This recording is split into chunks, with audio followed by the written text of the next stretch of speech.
Hello, everybody. We will give you 10 lectures to describe the modern history in China. That is from the year 1949 to nowadays 2016.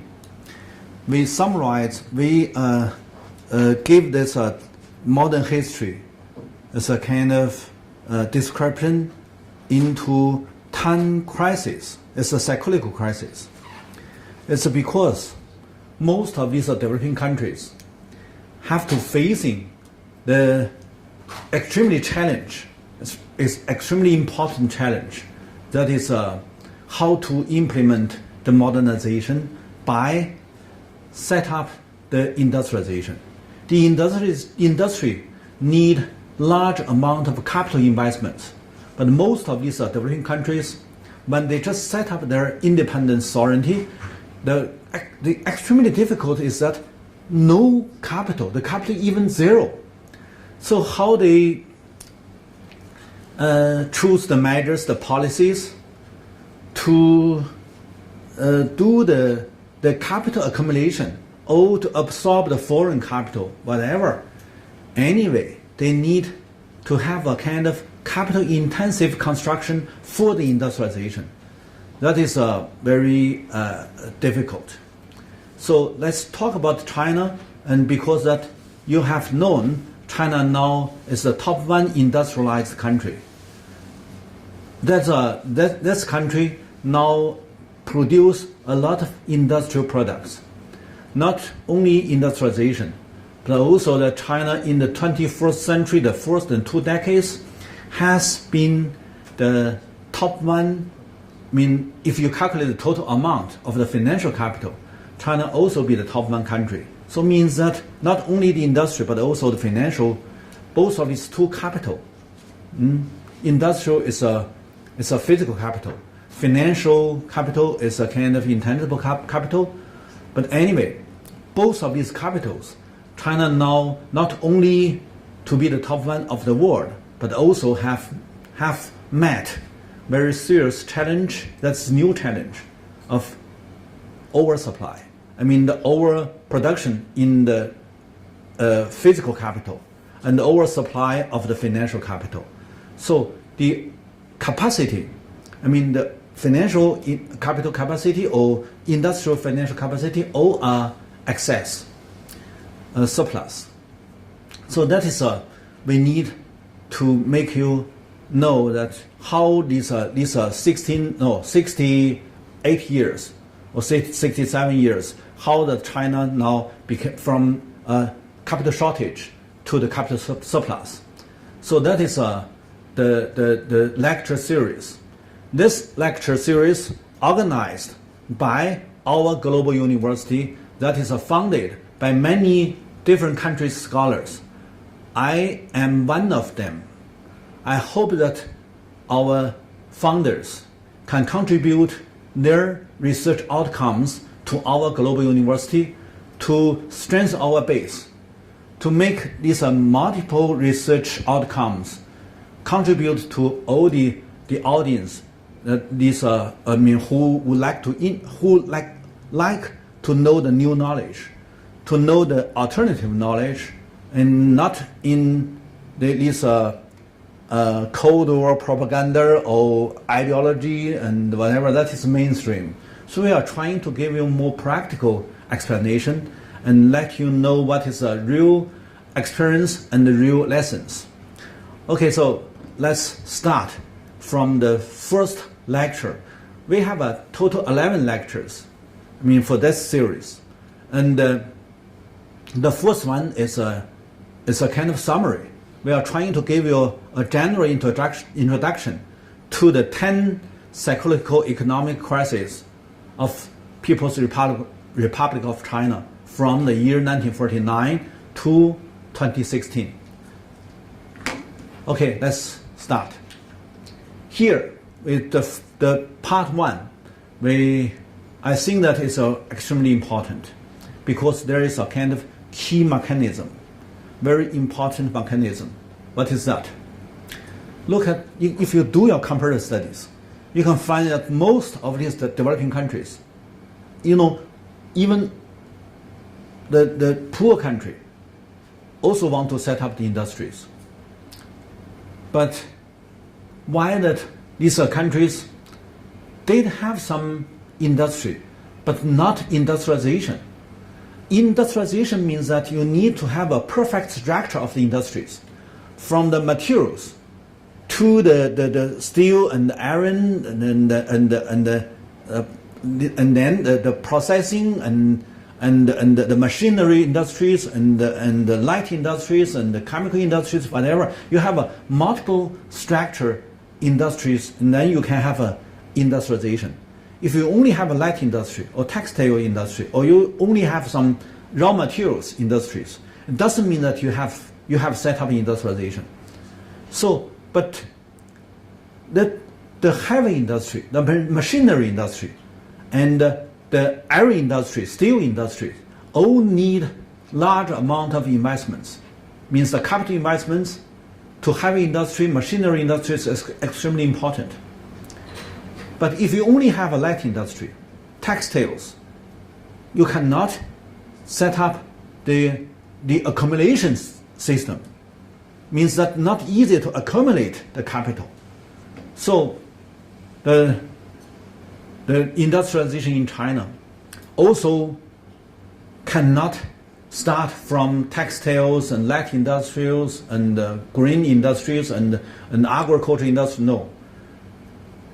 Originally, in the beginning of 1949, even earlier, in the 1940s, or even in the 1920s, we can see that several decades earlier, when Soviet Union, the Communist Party in Soviet Union, learned the Leninism and Stalinism, and then they believe this agriculture country. Even you have a revolutionary party, but this party is not the Communist Party, because you don't have the working class. You have no proletarian class, so you cannot set up any socialist revolution. You cannot carry out any, socialism. So what they believe at that time, the leading country is Soviet Union. The leading party of the Third International is also Soviet Union Communist Party. So this leading party and leading country, the leaders of this communist world, didn't think that peasant country and an agriculture country can have socialism, can set up socialism. So they persuade these revolutionaries in developing country like China or India or Egypt or whatever, told them that you need first to build up the capitalism. It's a nationalist capitalism. Means that you need first, you cannot just jump from the agricultural society into socialist society. You need to step by step first go inside, going into the national capitalism. That is a private capitalism. And then in China, they gave this stage, Chinese Communist Party, in name this one as from 1940s, in name the nationalist capitalism as neo-democratic era. So it means that from 1949 they want to set up the neo-democratic system, combining the national capitalism. And then when they set up the industries, they may go into the socialism. That is a step by step, as also instructed by Soviet Union, by Communist Party in SSSR. So this is very important concept. We first need to take this concept, and then my explanation will tell you that no one in developing world succeeded under such kind of concept, no matter who instruct the developing country, and no matter whatever ism you believe, no matter which party is the ruling party, no one can succeed by so-called national or private capitalism. So that is this page tells you what changed. I said the geopolitics changed a lot by the Korean War. Happened in 1950, caused by Korean War. And originally these Asia, especially East Asian, these areas, haven't been fixed by these big brothers, United States and USSR. So, but at that time, and China want to gain the full independence and negotiate with both sides, with Soviet Union. China want them to give back the Northeast China and also the Lushun, that is a Navy base, and Dalian, that is at that time controlled by Soviet Union, and the railway also controlled by Soviet Union, and several places that is a special area and much impact by Soviet Union. It means that even in the 49, when the mainland China has been unified by Communist Party, but Northeast still be a kind of control by Soviet Union. So that negotiate between these two countries. And then also China need to negotiate with Western countries, led by US. Can China set up the formal diplomatic relation with Western countries? That is also need to have a very complicated negotiation with West. So with a socialist ally and also with a so-called liberalism ally, China all need to have a very difficult negotiations. And just at that time, the Korean War taking place. And then China joined the Korean War. And the Korean War happened in June 1950. China participated in October 20th. So that's 4 months later, China joined the Korean War. And then caused by this regional war. It's also because of the structure of the geopolitics has been reformed. And the American invest in Japan. You know that after the Second War, Japan has been whole destroyed. There's no industries. And then American from 1950 rearmed Japan. Invest in Japan is $15.4 billion. And Soviet Union started to invest into China, mainly at the northeast. Total amount is 5.4 trillion, means 1/3 of the total amount in Japan. So Japan re-industry more faster than China because Japan got the foreign investments 3 times than China got. And then both United States and Soviet Union all transfer these machinery industries because that's near to the Korean War, the battlefield, and then can supply these tank and the track and whatever these facilities. So caused by that, not by new democratic system or by private capital system, but by regional war. And American rearmed Japan, Soviet Union rearmed China, means that they all invest into the heavy industries, military industries. And then heavy industry, military industry means that they need more capital investments. So it's made Japan follow this trends. It's heavy industry, machinery industry, military industries, and then Japan is more easier to be a kind of military country. Even now it's controlled by United States. Japan cannot be very formally to regenerate its military power, but indeed all of the base has been set up. And China in northeast China and some part of the China at coastal area also have some heavy industry, the military industries, machinery industries, and then that is also the base for the whole industrialization. But one thing is also important when we talk about such kind of background. The heavy industry need more investments, capital investments.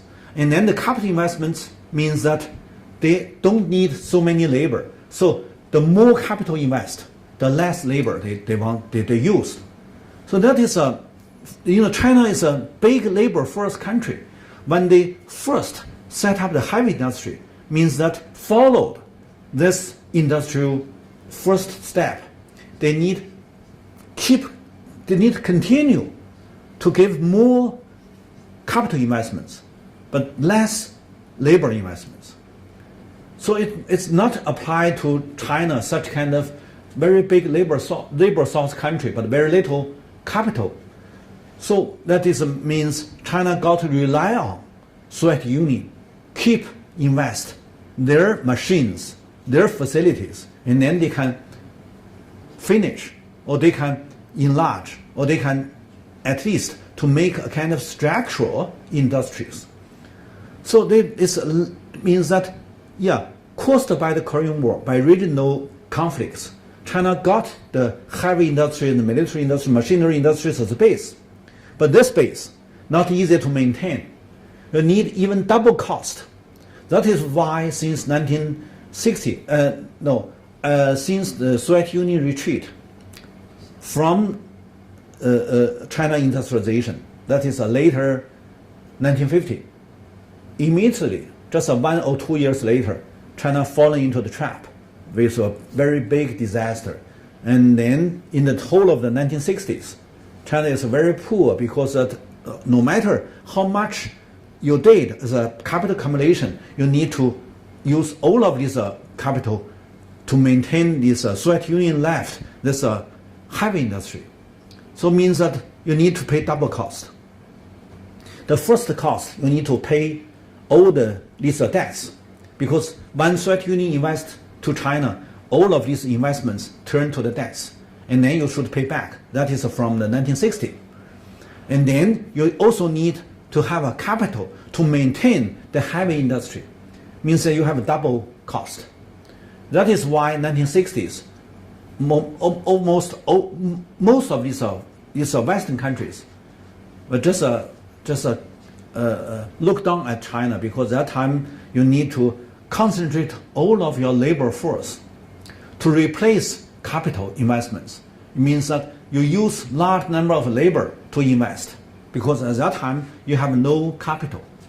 So in the 60s and 70s, China used a large number of labor as a kind of factor to invest into the infrastructure constructions, including of this railway, this pavement road, and these factories, and these buildings, and the reservoirs, and irrigation systems, whatever.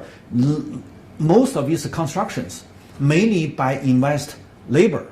But labor need to concentrate, need to collect, in not single labor, not one household, even not hundreds, thousands.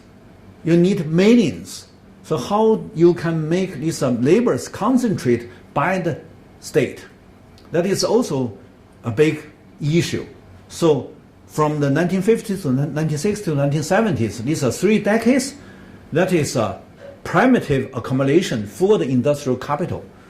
And then China used the labor by the collective system. Collective system means that almost all the surplus labor, all organized by the people's commune system, and then invest into the infrastructure construction. And then this infrastructure construction also is a kind of domestic demand the heavy industries. So if you have no such kind of infrastructure construction, the tractor, the trucks and the automobiles and whatever, they will have nowhere needs these are products.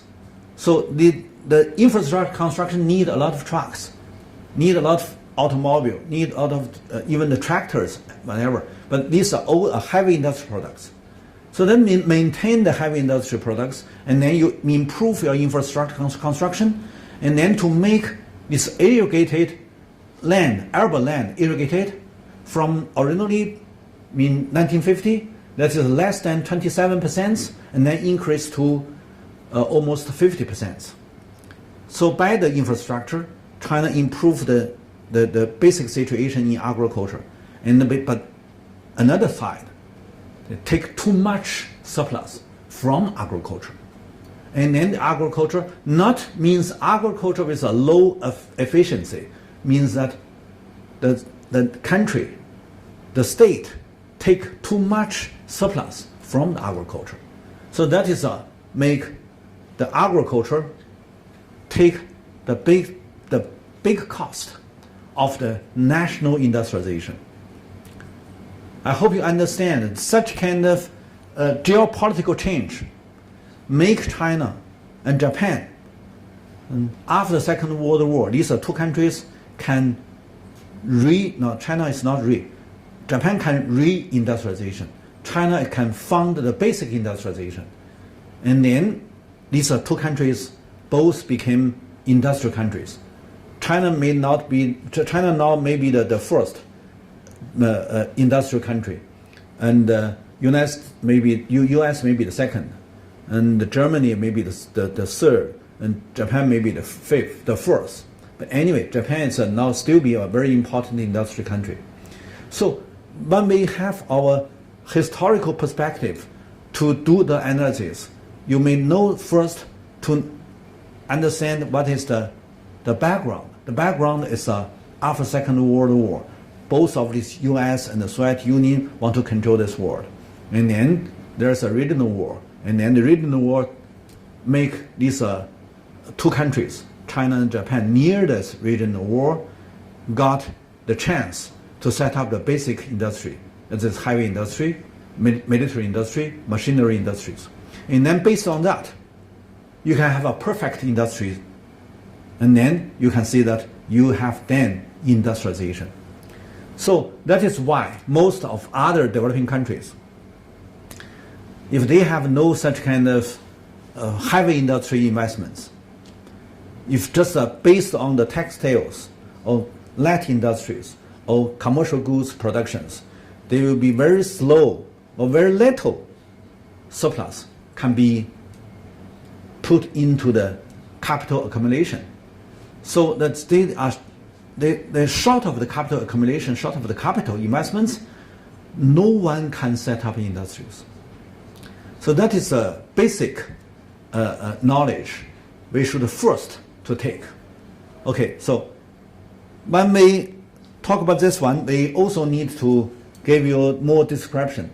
After Second World War, because this war divided two allies, and then United States invest as a kind of swallow, two wings, invest in Japan, that is in Asia, and then also invest in West Europe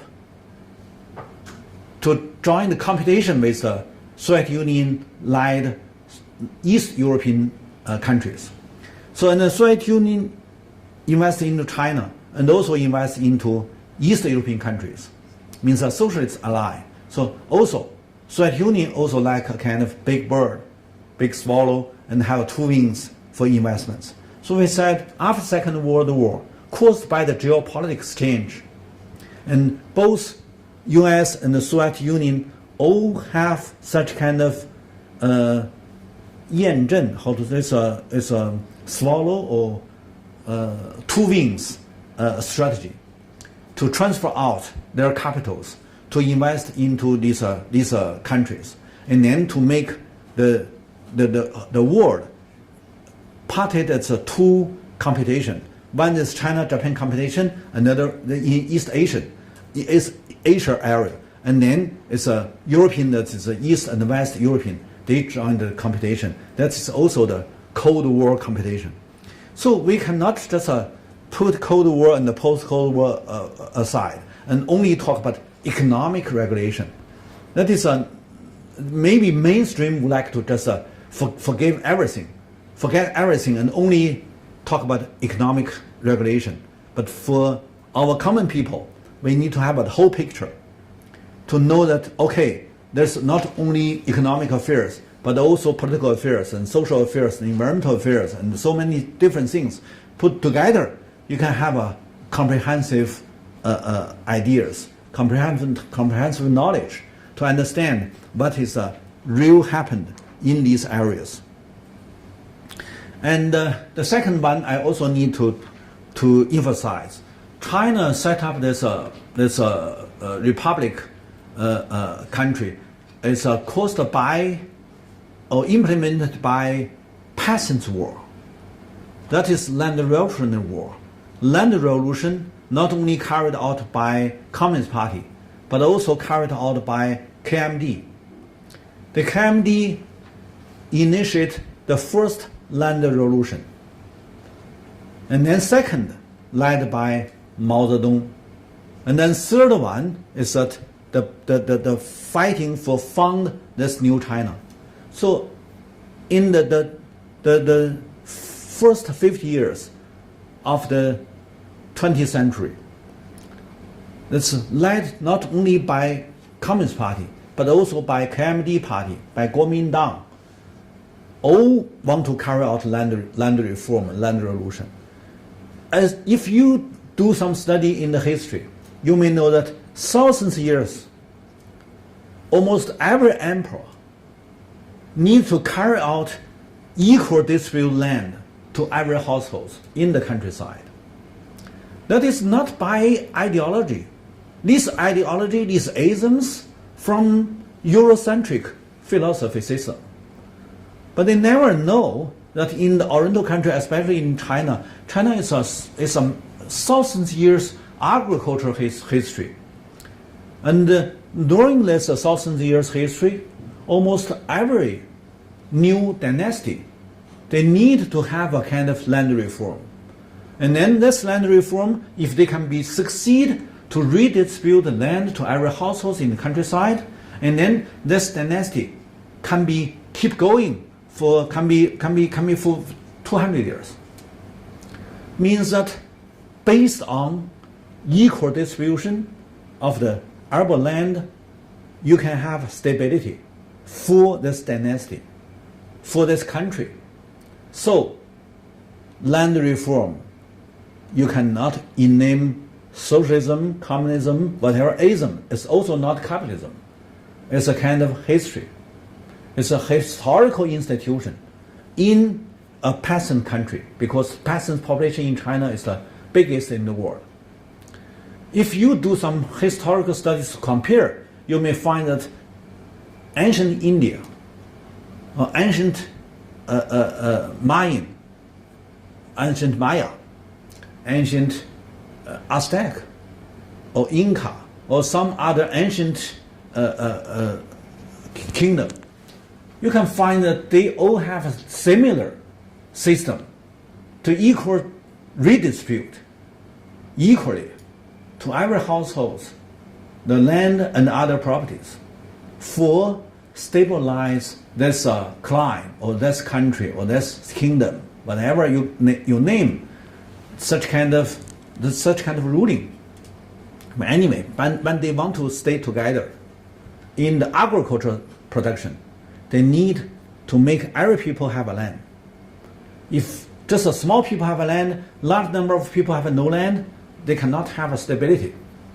And then this clan or this tribe or this country will be bankrupted. So that the stress the private ownership, few people control. That is come from Greece, from Rome, because these are Greece and Rome originally a slavery system. Less than 10% of the people, they are slavery owners. They enjoy whatever this concept. It's a Eurocentric concept. But other slaves, this large number of the areas, and 90% of people, they are slaves. They have no properties. Whatever they have belong to these city citizens. These citizens, they are the masters. So this one, 1,000 years, keep going, and then to be the Eurocentric systems, and then to make you believe. But in China, you need to have a kind of basic knowledge. Historically, the system is equal distributed land for every household, and then to maintain the people's livelihoods, maintain the country's stability. But such kind of system, small household farming system, cannot concentrate the surplus. So that is not apply to any capital intensive investments, not apply to any capital accumulation. Because when these industrial capital want to take more surplus, they need to facing scattered millions small households agriculture. So one by one to take surplus, that will be big institutional cost. We said it's transition cost. So means that the beginning of the 1949, when China redistribute land equally to every rural households, at that time 88% of the population live in countryside. When all people join this land revolution, and then they can have a piece of land, it's good for their family survive, but not good for national industrializations. So no matter you are kind of capitalist industrialization or socialist industrialization, whatever ism, that is Western people, they create such kind of concept. When this concept come to Oriental countries, not applied. You need to know this basic knowledge.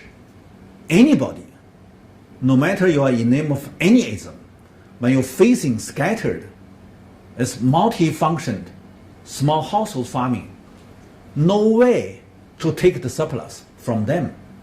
That is very difficult. So one thing I said, you need a double cost to maintain the heavy industry and the machinery industries. On the other side, when you're facing these scattered small multiple function household farming, you have no way to take the surplus.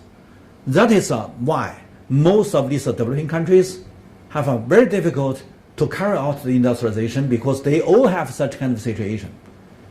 Few people are the landlord.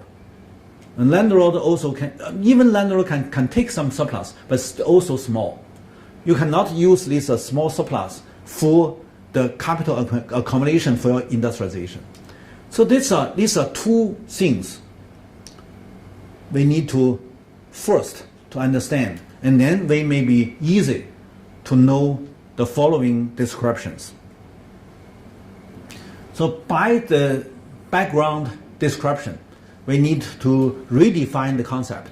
The first is that we need to challenge 100 years, that is a centenary radical modernization in China, no matter it's a Qing dynasty or KMT governments or Communist Party's governments, and no matter it's a Mao Zedong or Deng Xiaoping or Jiang Zemin or whatever, who is the leader.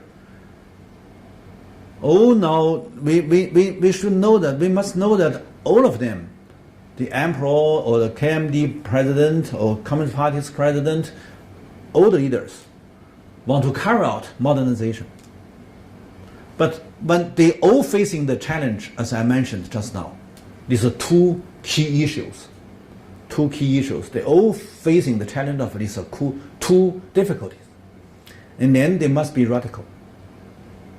So the radical modernization in China directly impact the institutions, the institutional transitions also.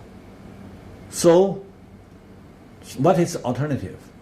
The alternative studies, if you are a scholar, alternative scholar, you need to carry out your study, special focus on such kind of radical modernization. And then you may have your creative, theoretically. So now we are trying to give a new concept. What is modernization? I said whatever isms.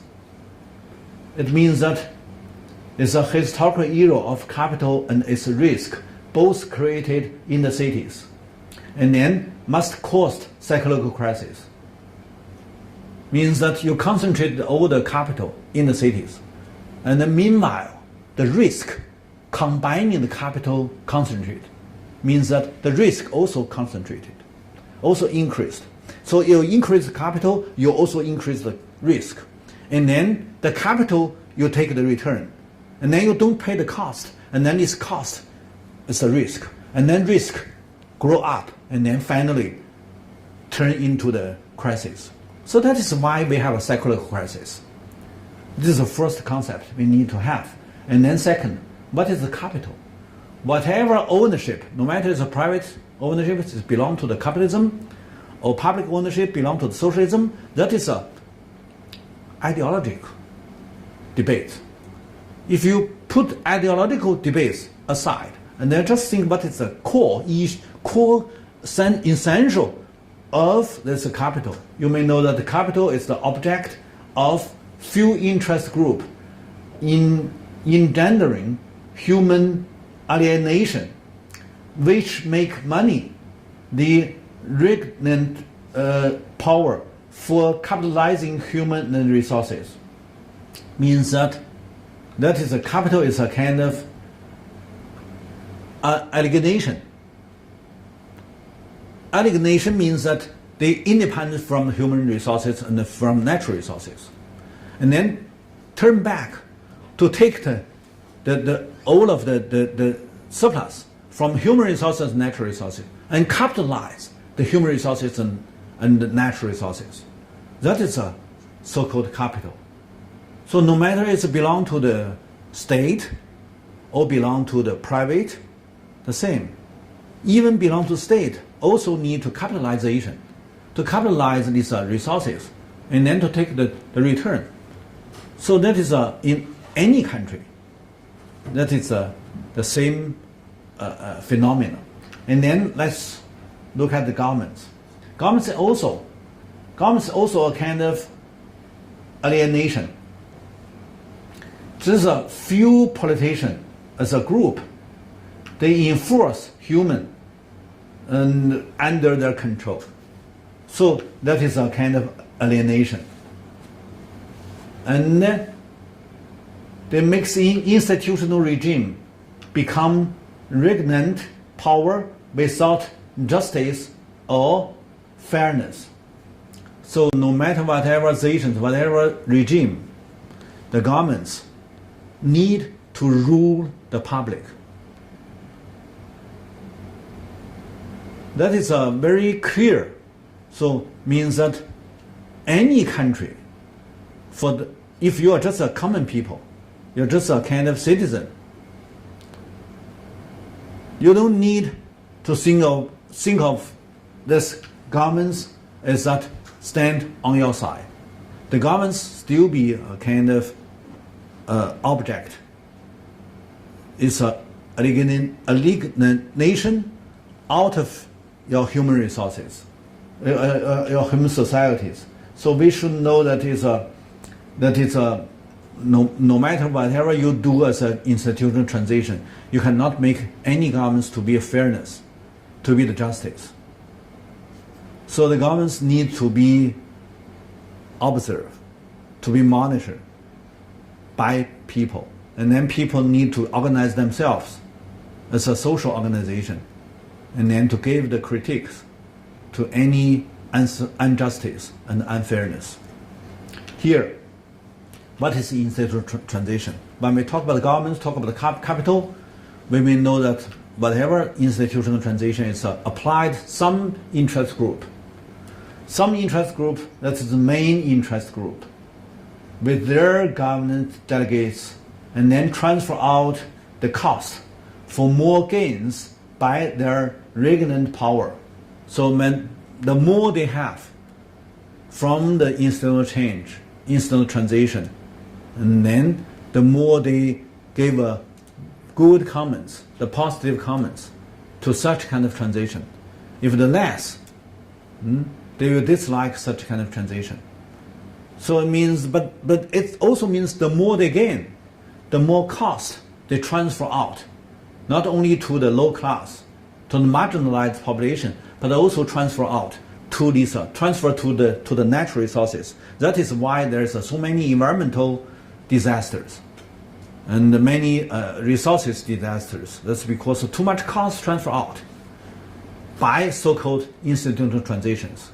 So remember, institutional transition always be taken by the main interest group, not by the mass, not by this marginalized population, also cannot be raised up by natural resources because they are silenced, they don't have the sound. So such kind of concept, we need to refresh our source, because most of these source come from education. Education is combining to the Cold War ideology. So we need to reform ourselves. We need to reset up the concept. We should redefine the concept, and then we may have our view to do our analysis about this world. Here is very popular regulation to show that in the United States, also in China, both have the fluctuation, that is a secular crisis happened. But different era. In the United States, that's the worst fluctuation in the US caused by the World War I, World War II. But in China, mainly by Cold War and the post-Cold War. So that when we have our analysis only by different social science, we may have a lot of bias, because these social science also a kind of tool of Cold War ideology or post-Cold War ideology. So by such kind of studies, you may have no knowledge about the same. These are here is the same fluctuation and secular crisis, and they also. So we need to have a very critical arguments. The economic crisis is a universal common regulation. So let's turn to the analysis of this time crisis. I take this first crisis in 1949 as a very independent analysis, not put the inside of with others, because this one is very special. As you can look at this description. A new starting point or the old pattern going on. That is a question to the first crisis. So this first crisis of new democratic capitalism in 1949 to 1950 means that at that time, under the instruction of Soviet Union, Chinese Communist Party believe we need first build up the capitalism. Who is the main body of the capitalism? Certainly private sector. So at that time they encouraged the private capitalists to develop themselves, but all failed. There are several reasons of the private capitalist failed. First is a worsening and worsening inflation. But inflation not by new country. The inflation is caused by the reform carried out by KMT governments. Means originally in 2030s, when KMT governments gain the high growth, there is a very bad impact from 29 to 33 Western countries overproduction crisis. This is a worldwide influence. So in 1930s, old China at that time is an annual 8.4 growth. It's a high growth at that time. But when Western countries have the big crisis and then fall into the depression, and the gold and the silver price changed. And originally China used the silver as the money, as the currency. But when this silver supply shortage from Western countries, China have no silver mine. China is not a silver production country. Silver mainly in American continent. So these are like Mexico, US, and these countries. They have signed the commitment with China, gave the stable price of the silver supply. But when they have the crisis, they deny to carry out. So the international market silver price increased, and then a large amount of the silver flow out from China, and then China became deflation. So that is very bad impact. The high growth Chinese economy at that time is old China, led by KMT governments, set up their industrialization. So they have high growth, and then the high growth stopped, and then they fall into the trap of the financial crisis, and then they got to use the new paper money. That is sovereignty credit, means that not based on how much silver you have, and based on your big sovereignty, independent. So that is a so-called 法币. 法币, its word-to-word translation mean it's a law currency or legal currency. But what is legal means that you have your independent sovereignty, and then you issue the paper money. This paper money, the credit, empowered by your government. So these are money. Originally, it's a small money. It's just a 20 they used. And then just caused by Japanese attack China from the year 37. And then the war need more hard currency to pay for the weapon. So at that time, China import weapon from Germany, from United States, and the United States also export weapon to Japan. So they all need hard currency. If you have no hard currency, you need to pay by gold and silver. So that is means the money, the paper currency devalued. So and then they issued million. This 1 bill is 1 million. This large one is 5 million. Means that big inflation happened caused by the Japanese attack China. That is a war. And then until here, you can see that it's 6 billion. 6 billion, 1 bill. And then here they wrote can convert to 10,000 golden dollar bill. Means that 10 years later, from 1937, started high inflation. And then until 48, before KMT government's collapse, they are trying to have a kind of financial reform again. They borrowed American dollar because American in the late 1944, American guarantee the American bill, the dollar, can maintain the same convert rate with the gold. So at that time, dollar is a kind of gold bill. And then the Chinese KMT governments borrowed American dollar as the base to issue the same, as the exchange rate is fixed, and then convertible rate is fixed, and then they issue the same amount of the paper currency.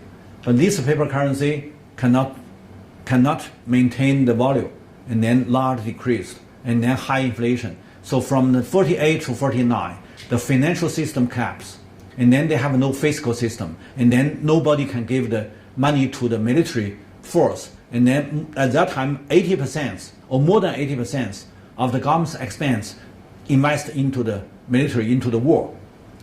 So when the financial system collapsed, certainly military, modernized military need every day, every second to have investments. So caused by the financial system collapse, military system also followed collapse. So they cannot fight, so they just escaped to Taiwan Island. Means the high inflation made by 2 times financial reform, and also made by Japanese attack China by Second World War. So as a developing country, KMT governments did the efforts, but failed. If you just apply to these ideological studies, you may think that, okay, one is bad, one is good. But for our analysis, my team, we never gave the comments of bad or good. We just say that what happened. We just say that this one, in 1920 to 1940s, did their efforts, but failed. And failed not only by the war, but also by their reform. This reform, joined by United States, means that they do invite these American scholars and American government officials to come to China to help them to make design, how to implement the financial reform. But in that time, from 20s to 40s, these are 3 decades, all reform failed. No one succeeded. So that is why they left a very severe inflation to 1949 New China founded. And under the very bad inflation, no any investors can win the fighting, can win the competition in business. That is why most of these capitalists run into the speculation market and then to do the speculations. No one wants to be settled and then to do the physical production. So that when Chinese Communist Party take the power, set up the new China, they want to encourage these capitalists, build up the capitalist industries. But at that time, no one can be settled for physical production. Few people do that. A few.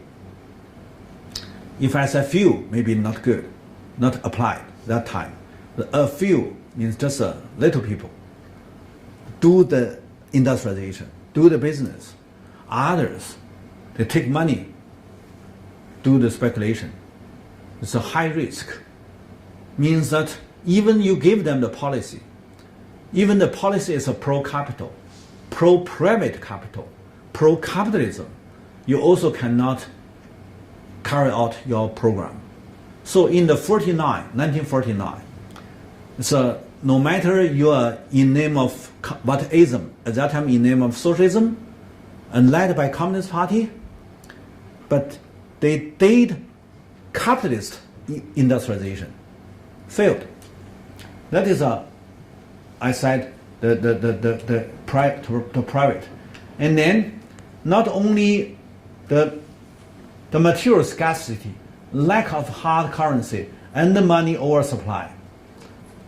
Look, the CPI and the inflation goes very much high. The highest rate was up to 85.4 times, from 48 to 49. So general price, this CPI, in 13 big cities rose by 7,384%.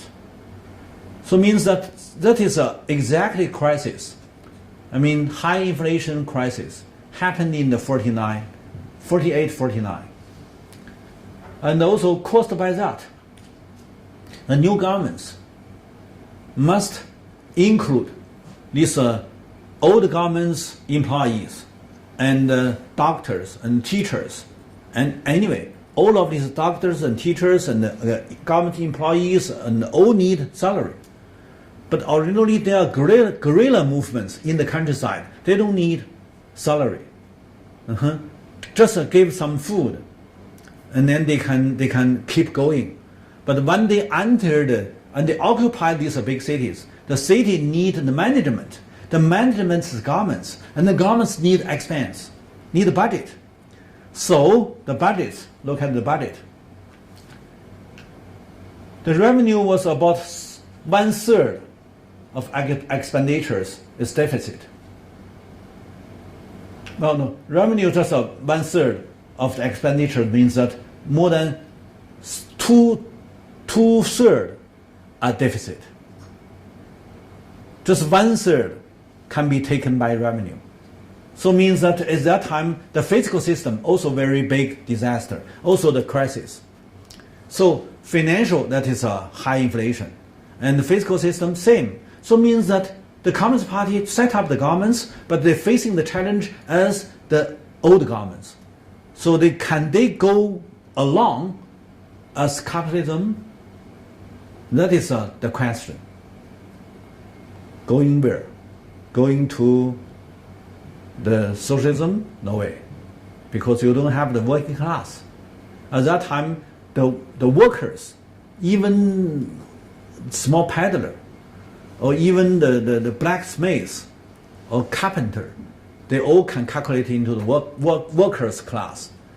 The whole of them is less than 5%. So you cannot set up any socialist revolution because you have no working class. So socialism, in the beginning of this new China founded, is not applied. No precondition. And go back to the capitalism like KMT governments, yes, it's the way, but failed because that these capitalists cannot do business, especially cannot invest into the physical production. So how can solve the problem? By whom? I said by peasants. You cannot imagine. It's a big crisis, high inflation. How the inflation can be solved by the peasants? Look, here. The land revolution make all of this, the peasants' population 88%. And means that it's almost 90% of population mobilized to join the land reform because they all need land. Some rich peasants lose land. Some poor peasants take land. So, but anyway, no matter you lose or you take, you all need to join because you need. If you have to lose, you want let to lose. If you want to take, you want more take. Yes. So they all mobilized to join the land reform. So it means that almost whole people, including the women. So I said there is a very big success in China, more than other countries, is that the female fully liberalism. So in China, from that time, from 1949, 1950, by land revolution, from that time, no women, when they married, changed their family name. But in Hong Kong or in other countries, even in these advanced countries, they all need to change their name, to give name by their husband. Even they divorced, they still have the husband name. It's fair or not fair? You can do your judgment. But in China, from that time, the whole women liberalized, independent. They have their own name, never change. And even in that time, they want the children give name by wife, not by husband. So we have so many young people in name of the wife, not in name of husband family. So that is big change. And then when they did have their small properties, you know that they have a very big efforts, want to create the money and then to buy new land.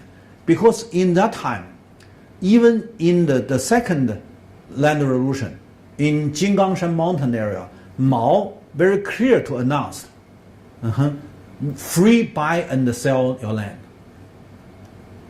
That is in Jinggangshan mountain, when they have such kind of Hunan and Jiangxi, this land revolution, is that when we distribute land, and no change. You have a new family members, okay, we don't redistribute. If you aging people gone, we also not take land back. So you free buy and sell. It's a free market. So it's, at that time when Mao led the second land revolution, they believe the market, free market, is a good system. And then when they have a 1950 finish this land reform, they also believe that, okay, free market. And because in the cities, they also believe free market. You can buy and sell, you can do your business, and then you can invest into the industries and the physical productions. Whatever you can do, that is capitalism. They believe capitalism. But this one, if the peasants want to take more money to buy land, means that, okay, this new governments issue these paper currencies, large amount taken by peasants, more than 70% taken by the peasants when they just take the land. They want to buy new land. So they think, okay, I sell more. So that is the first year of 1950s.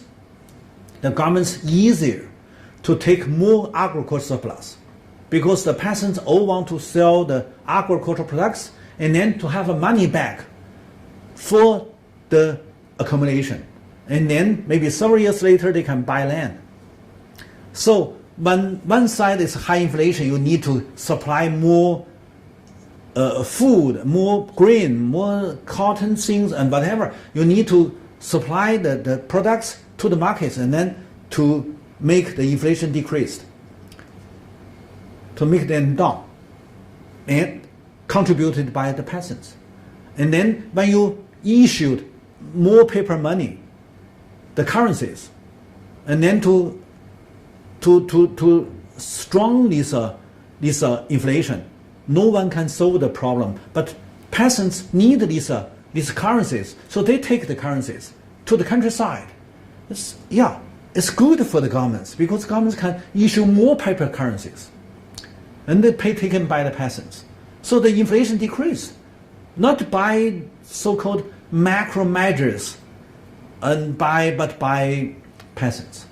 So means the land revolution revenue is much bigger than the old capitalist crisis, and also bigger than the new capitalist crisis.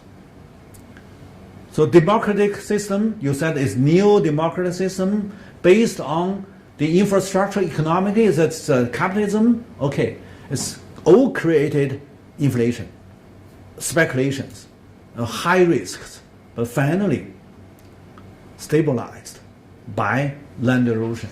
So that is why we need to give you more description about this, how China founded in 1949 and then facing the challenge of high inflation and a very bad situation, and how it solved the problem. You can see that there is a big issue. It's a very critical problems. But you will not understand by traditional production.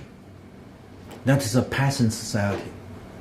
When I said that the peasants do the redistribution, before that, I specially mentioned that historically, thousands of years, not by the socialism, by the emperors, they all do the redistribution to the and then all have a 200 years stability. That is a traditional agricultural society. So this time, I said the same. By whatever isms, that is a Eurocentric system.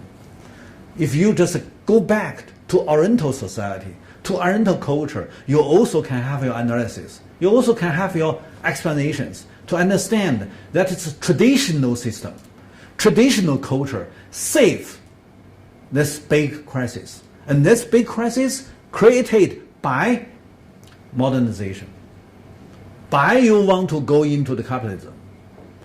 And then even you set up new governments, you still want to keep this capitalism, free market system, and then you all failed. But whatever your mistakes, solved by traditional agricultural society. When you make the peasants go back to traditional, small, scattered, multifunctional farming system. So my conclusion is very clear. Traditional. The tradition of agricultural society save the modern society's problem, save the crisis, solve the problems, save the crisis, to make the crisis stable. That is why I need to take this one independently to give you analysis. So I hope the audience remember or take my explanation to think about. You don't need to be so radical. You need to maintain your basic culture in your traditions, not break them out, not throw them out. Look, when China finished this, the first crisis, and China entered the industrialization since the 1950s.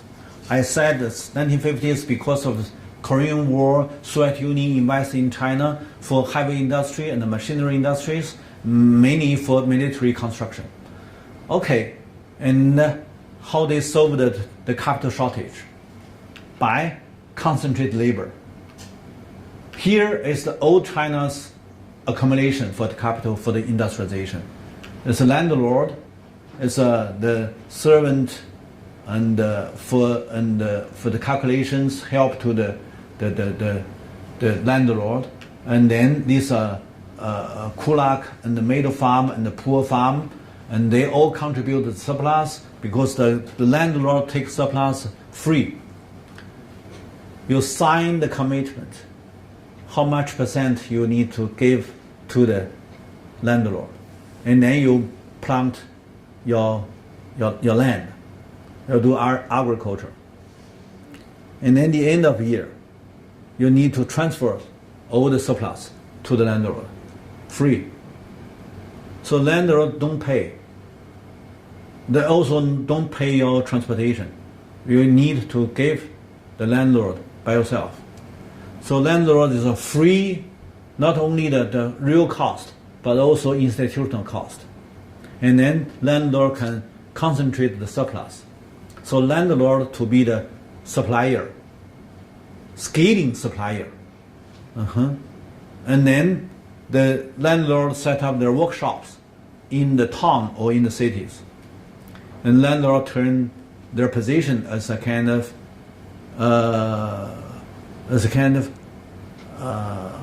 half landlord, half capitalist, because they own a lot of workshops. So that's why from 1920 to 1930s, when China stable, not so many fightings, and then the capitalist grows. Industrials and commerce grows very fast in 20s and 30s. I just mentioned annually 8.4% high growth. Similar as nowadays India, they also can gain 7% GDP growth annually. If just a stable, no border fighting, no conflicts, the people do some business and then they can have a somehow high growth. In the 1920s, 1930s, the same. So that's blocked by global crisis, not only by the local conflicts. But in New China, led by Communist Party, also caused by the land reform, the people has been fully mobilized. And then they can join the cooperatives and join the collectives and then join the people's commune. So easier to organize this labor, also free. Remember, the landlord can free have the agricultural surplus, but New China can free have the labor. It's easy to understand because I'm personally practiced. In the year 1968, I was educated youth from Beijing sent to the Shanxi mountain area to be a rural labor in agriculture. At that time, I was entitled as educated youth. And I was 17 years old, sent to countryside. My youngest brother, at that time only 15 years old, sent to countryside. We all the labor, we concentrated by the brigade, by people's coming, and then to invest into the irrigation system, or to build up the dam, or to build up the system, whatever.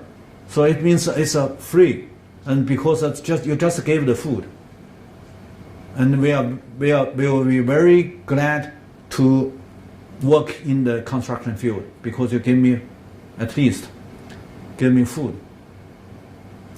So that governments just take the surplus from agriculture and then concentrate the surplus and then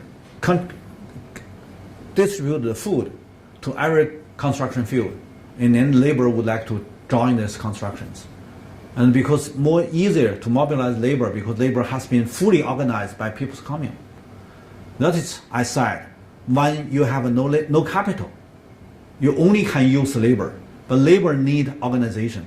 So if you have no such kind of organization, renewal, you only make these peasants' households scattered, it will be very difficult to build up any infrastructure construction program.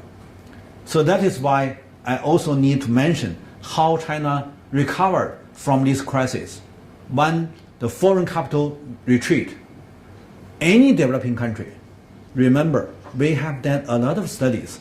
Any developing country, if the foreign capital retreat, immediately fall into the trap. That is a crisis.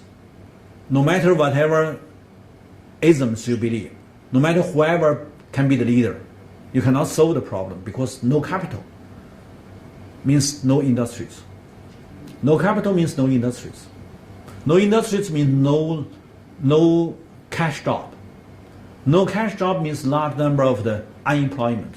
And then unemployment means that social conflicts. So you have a good will, you have a good thought, you have a good idea, you have a lot of ideology, you have propagandas, no use. Because crisis.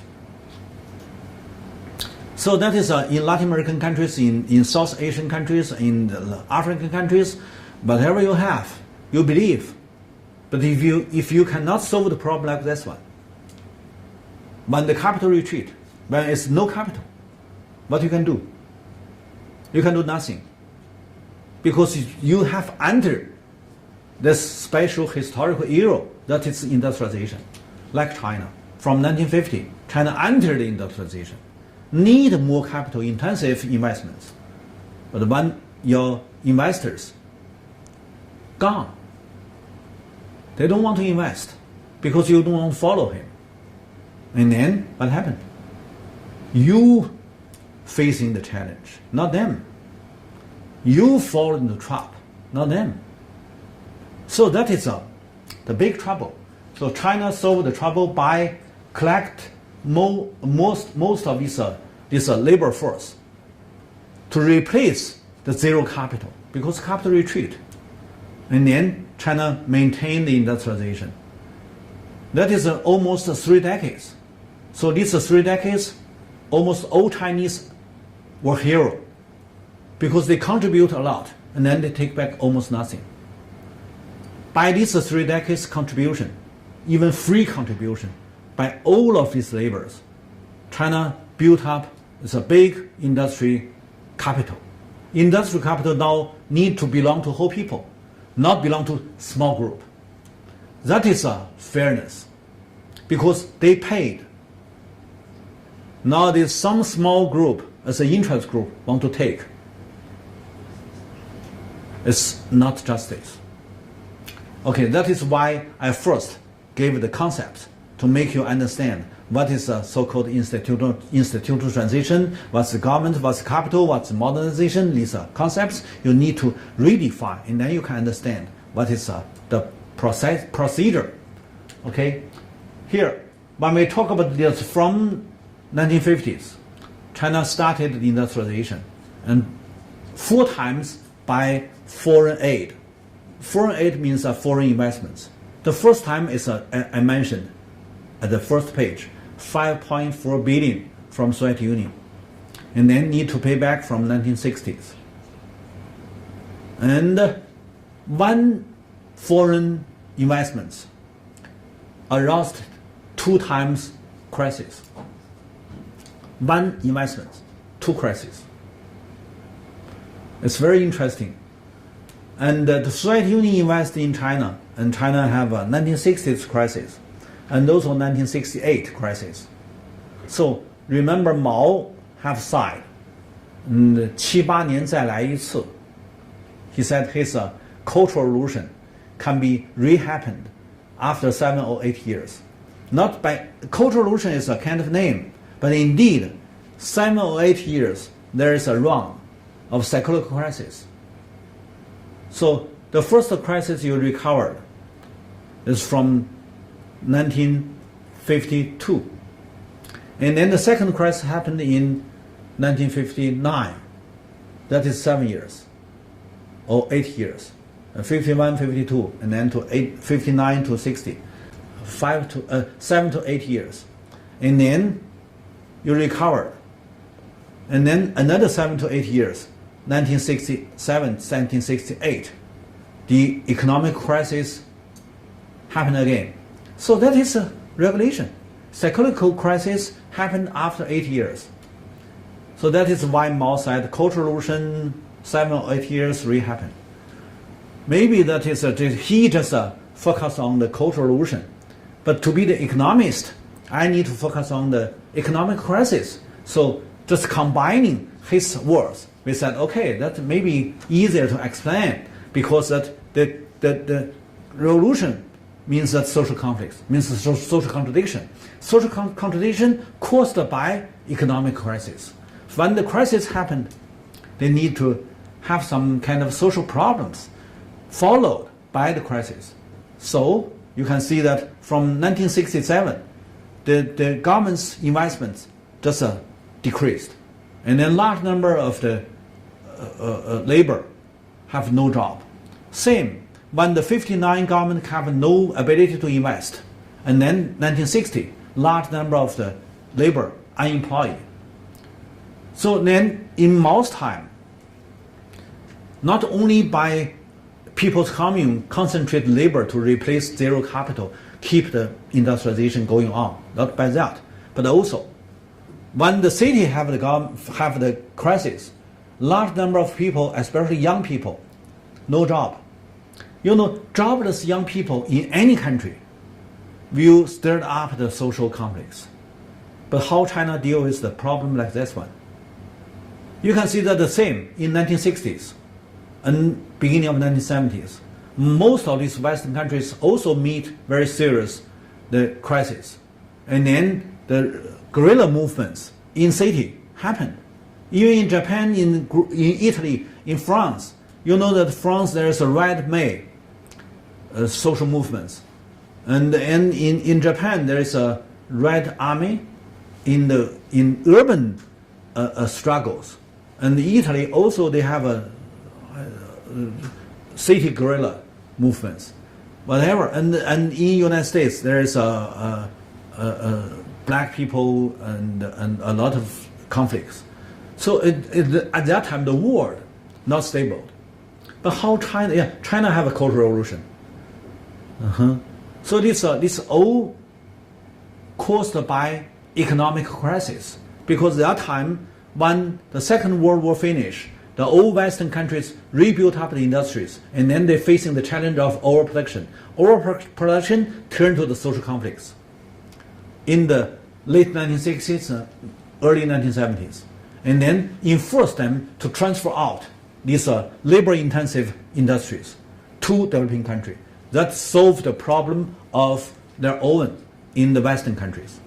The same in 1960s, China facing the challenge of the economic crisis. 1960, Mao just mobilized these unemployed youth from city to the countryside, absorbed by People's Commune, by collective system.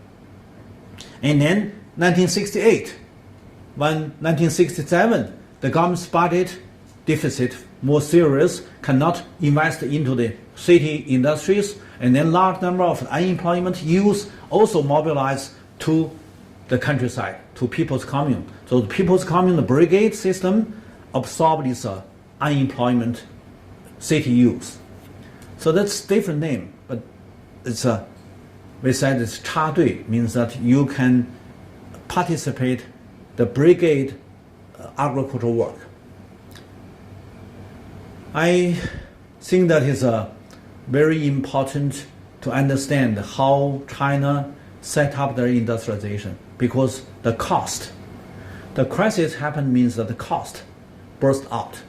This cost transferred to the countryside, absorbed or taken by the collective system. So the collective system make the peasants very poor, not because of the agriculture, it's because of the collective system as the base for the industrial crisis soft landing, for the urban crisis soft landing in rural. So that is very important to understand what happened in China for the industrialization. Okay, I will try to accelerate my speak and then to give you a break. Here, from the 1971, Mao Zedong and Zhou Enlai joined together to make President Nixon come to China to rebuild up the formal diplomatic relation with China. Before that, Nixon said that gave a big gift to Mao. That is break the bloc. I mean, originally American lead all the Western countries block China. That is from 1950. And then from 1960, Soviet Union lead these East European countries block China. So China is independent, delinking. No one can send the capital or facilities to China. So it's fully independent. And but it's just 10 years, okay, until the 1971. So before Nixon come to China, he said, okay, we release control. And then most of these Western countries at that time just want to transfer out their labor-intensive industries at that time because of the overproduction. So that is the first they transfer these industries to small country like Hong Kong or like Chinese Taiwan or South Korea or Singapore. There are so-called 4 small dragons. These all are so-called Confucian culture area.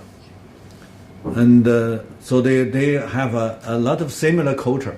So, but it's too small. So very easy, just 10 years, the labor price goes high and the resources price goes high, and then these industries cannot stay in these small areas, small countries. So they need to move. That is why from 1980s, Deng said openness. What is openness? You just applied such kind of trends. That is economic regulation. No matter you give the comments good or not, that is just regulation. So, and then also there's another 4 small tigers like Thailand, Philippines, Malaysia, and Indonesia all have such kind of transfer these industries from Western countries, and then solve the problem Western countries overproduction, the crisis, and then also strengthen their industries in these small countries. That is light industries. That is textile industries. That is commercial production industries. So they don't have steel industries, iron industries, machinery industries, heavy industries. They have no such kind of perfect structure.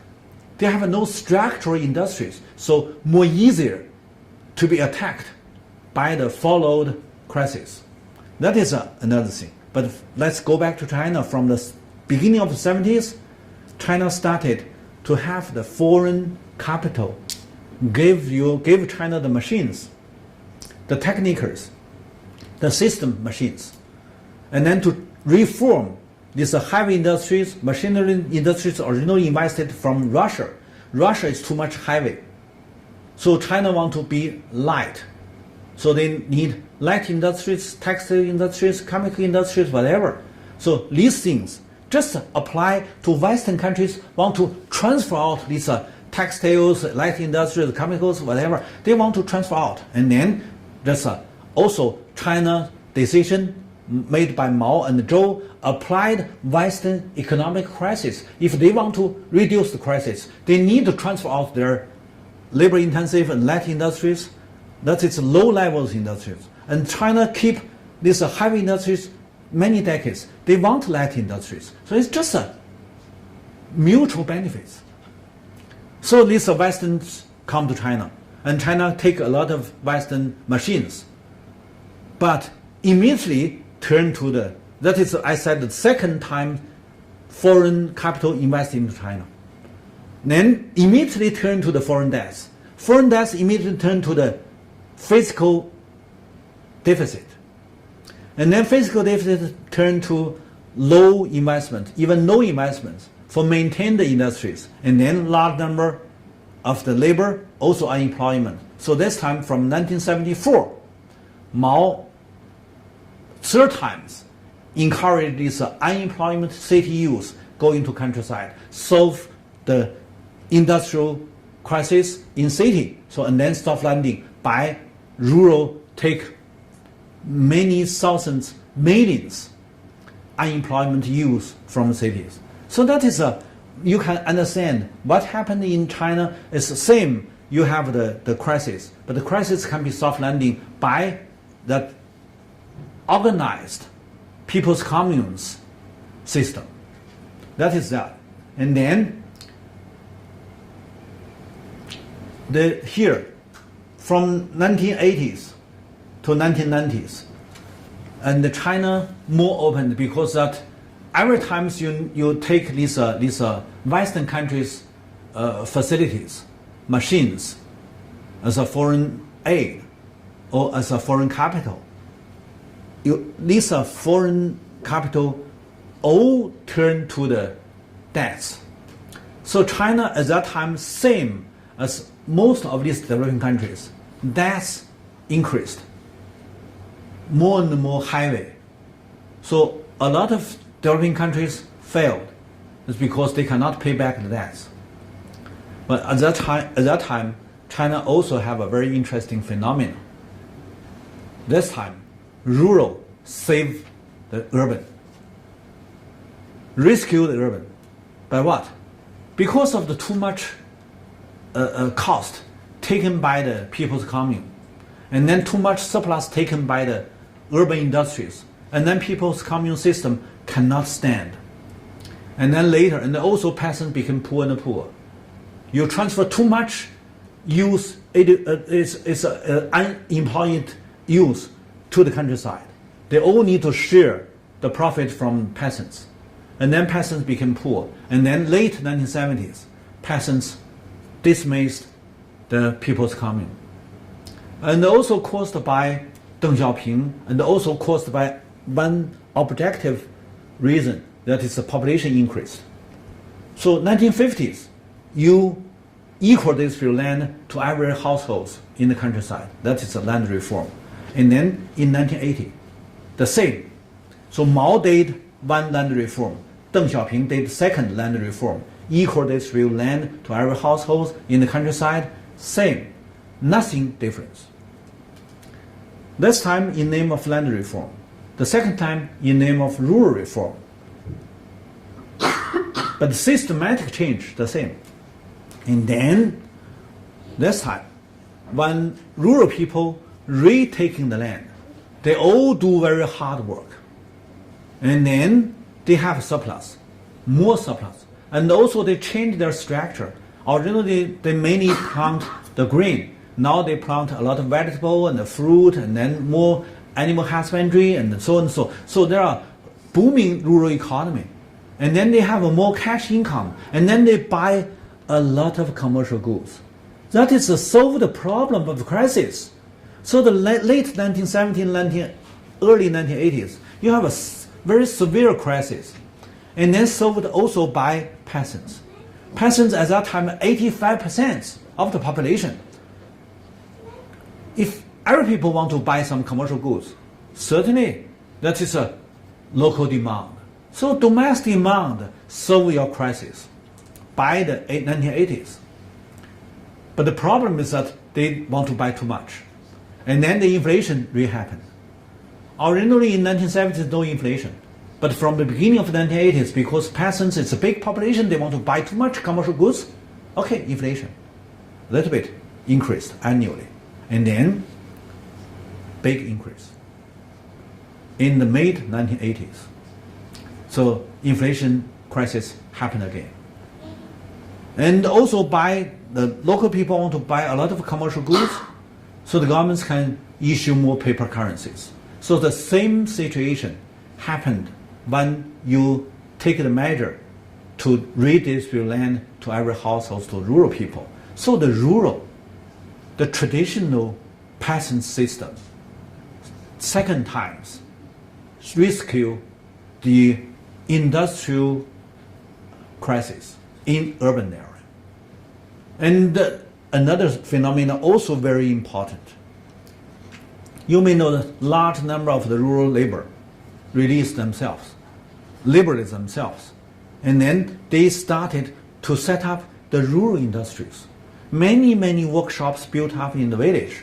The total, finally, 10 years later, you can see that you cannot very exact to calculate, but we said 20 million or 27 millions rural workshops and the small factories, the small business, total amount is 27 million. So all of these 27 million small business or mid-sized factories all absorbed these surplus labors. Means surplus labor in the countryside, not solved by the governments, not solved by the urban industries, but by rural industrialization, by rural people themselves. And they built up their workshop, their factory in countryside. It's very low cost because they occupy land, no pay, free. So the land is if you are in urban, you want to build up the factory, you need first pay 1/3 of the total cost to buy land. But you've built in your own village, no pay, free, if in name of collective ownership. Because the returns come back equal distributed to every rural people. So they would like to give you land if you can set up the factory. And then the labor, okay, they can have a labor credit. They don't need to you pay cash because at the end of the year, they have the annual distribution from the collective. How many labor credit they have. So they can go to the workshop to do the industry work. Industry work is doubled, even several times bigger income than the peasants. But the peasants only need a peasant income. So it means a large of labor surplus taken by the factory. So labor also next to be the free, but not free. You pay them the labor credit. But it means that you don't need to pay man's salary. You pay annually. And also buy some agricultural products. You don't need to pay the cash. At that time, cash is shortage.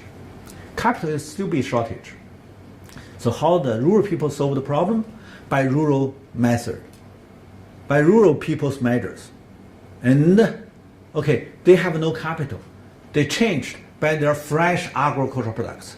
And send these fresh products to the factory, and then they can have some machines back. And they can have some facilities back. And then they use these machines, even it's an old fashion, but it still can used, still can work. So the rural industrialization, just 10 years, grew up. So the total, the industrial GDP, half contributed by rural industries. Just 10 years later. So you cannot see any phenomena.